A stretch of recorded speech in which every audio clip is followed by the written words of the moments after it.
ทุกเช้าที่ตื่นมาฟังเพลงเดิมซ้ำไปมาเพลงที่แต่งกันไม่จบสักที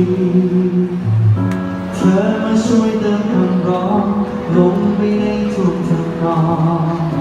จนเกิดเพลงนี้ฟังเพลงรักมามากมายฟังใจความซึ้งเท่าไรไม่รู้สึกเหมือนได้อยู่ใกล้เธอรักที่เหมือนไกลสุดไกลเกินแค่เอื้อมมือกันได้รออยู่เสมอรอได้ไหม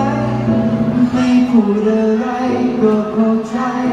กันทุกคำไม่เคยต้องถามก็ตอบมาที่ตรงใจไม่ต้องเรียกร้องก็ได้รักกับสิ่งที่ดีมากมา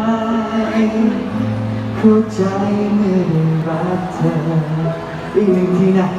ดังขึ้นมาไม่พูดอะไรไม่ต้องเขินแล้วนะ